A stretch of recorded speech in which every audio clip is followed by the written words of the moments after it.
Bonjour les enfants, je vous retrouve aujourd'hui, toujours en compagnie de Loulou, pour continuer notre découverte de l'Australie.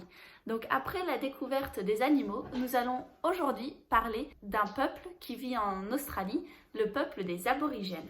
Les aborigènes sont les premiers habitants de la grande île de l'Australie. Ils étaient seuls à habiter l'Australie avant que les Anglais arrivent par bateau jusqu'en Australie et découvrent cette merveilleuse île et s'y installent. Dans leur culture, les aborigènes adorent la peinture. Ils peignent beaucoup de choses. À la place d'écrire des livres, ils vont raconter leur histoire dans des peintures. Pour raconter leurs histoires, ils n'utilisent pas de lettres, pas de mots, mais ils vont utiliser la peinture. Ils vont utiliser en particulier des petits points ou des symboles qui représentent des animaux, des actions, des choses. Voici certains symboles que l'on peut retrouver dans les peintures aborigènes et qui ont des significations. Par exemple, les aborigènes, pour représenter les étoiles, font ce symbole. Ici, c'est le soleil levant, le soleil qui se lève. Ce symbole représente la pluie, le feu, des graines.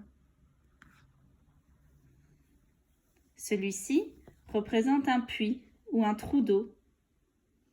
Et celui-ci, une rivière souterraine.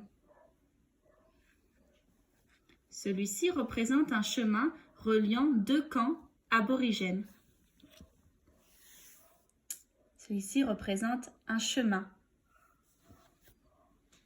Et celui-ci représente un kangourou. On peut reconnaître les grands pieds du kangourou.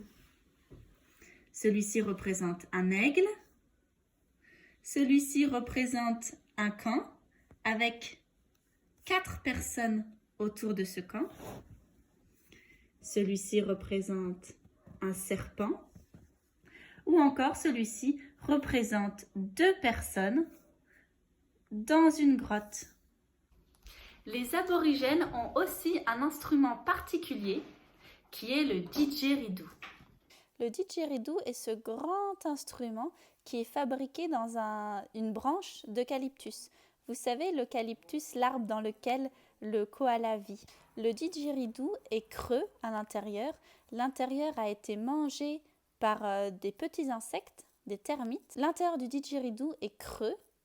L'intérieur a été mangé par des insectes, les termites. Et donc les aborigènes soufflent dans le didgeridoo et sort un son.